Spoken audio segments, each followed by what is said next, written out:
পুরাণগুলো, যে পুরাণগুলো মাত্র 1000-1500 বছর পুরাতন, এর বেশি পুরাতন নয়। এই ভাগবত পুরাণ বোপদেবের রচনা, নাম দিয়েছে মহর্ষি ব্যাসের, কারণ ব্যাসের নাম দিলে, ঋষির নাম দিয়ে ওটা ভালো বিক্রি হবে। তখন যে যেমন পারছে আমাদের মহাপুরুষদেরকে কলঙ্কিত করে গেছে।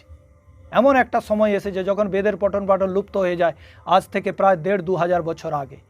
আমাদের শিবকে কলঙ্কিত করেছে। শিব কে ছিল? শিব কে ছিল? শিব একজন মহাযোগী ব্যক্তি ছিল, কৈলাস পর্বতে যার রাজত্ব ছিল। সে অত্যন্ত প্রকাণ্ড বিদ্বান ব্যক্তি, যোগে নিপুণ ছিল, যে বলা হয় নাকি ভূতজয়ী যোগী।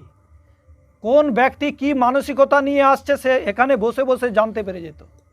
এমন ব্যক্তি ছিল, এমন শ্রেষ্ঠ ব্যক্তি ছিল। সে একজন রাজ্যের রাজা হওয়া সত্ত্বেও তার একটা নিদর্শন পাওয়া যায়, তার মাথায় একটা সাপ দেখেছেন না, গলায় সাপ জড়িয়ে গেছে, ওটা হচ্ছে তার যোগের সাধনার নিদর্শন। দেখাচ্ছে যে সে যখন সাধনা করতে বসে তার গলায় সাপ জড়িয়ে গেছে, অথচ সে কোনো ভ্রুক্ষেপ নেই, সে কোনো কিছু জানতে পারে না, বাইরের সমস্ত চেতনা শূন্য হয়ে গেছে। এমন যোগী ছিলেন, বুঝতে পারছেন? ওটা ওই জন্যই সাপটা, কোনো একজন ব্যক্তি হয়তো শিবের সাথে দেখা করতে গেছে, দেখে না সে হচ্ছে ধ্যানে মগ্ন আর তার গলায় সাপ, সেইখান থেকে রটে গেছে ওই চিত্রটা কল্পনা করা হয়েছে কি এর গলায় সাপ জড়িয়ে আছে। আর এরা নাম কি দিয়েছে না, ওটা হচ্ছে মা মনসা। এই জন্য মনসাকে পূজা করে, মনসাকে দুধ খাওয়ায়, অনেক রকম অবিদ্যা আছে। আরে সে দুধ কখনো খেতে চায়? কোনো সাপ কি দুধ খেতে চায়? সাপ দুধ খেলে তার পাচনতন্ত্র খারাপ হয়ে যায়, মরে যাবে। সাপ সাধারণত মাংস খায়। এই যে অবিদ্যাগুলো আমাদের ছড়িয়ে গেছে, বাস্তবে শিবজি একজন যোগী পুরুষ ছিলেন। তিনি যার উপাসনা করতেন তিনি ঈশ্বর, তিনি নিজের ঈশ্বর বলেননি নিজেকে। আর শিবের পিতার নাম আপনি জিজ্ঞেস করবেন, যদি শিব থেকে থাকেন, যদি মনুষ্য থেকে থাকে, তাহলে তার পিতার নাম তো হবে। তার পিতার নাম হচ্ছে মহর্ষি অগ্নিস্বাত। কি নাম? মহর্ষি অগ্নিস্বাত শিবের পিতার নাম। এ পুনঃ প্রবচনে আমাদের মহর্ষি দয়ানন্দ সরস্বতী বলে গেছে।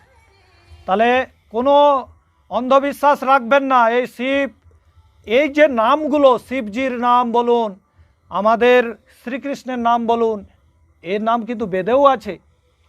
তার মানে এটা নয় কি এই পুরুষগুলো বেদের মধ্যে আছে, বেদে আগে বলে গেছে তারপরে এরা জন্ম নিয়েছে, এটা নয়।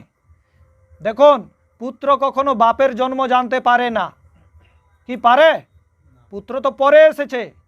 তো ঠিক তেমনি যে গ্রন্থ আগে লেখা হয়েছে, হ্যাঁ, সেখান থেকে ধার করে ওই নামগুলো রাখা হয়েছে, না কি ওই সমস্ত ব্যক্তি বেদের মধ্যে ছিল বা বৈদিক যুগে ছিল, কখনো সম্ভব নয়।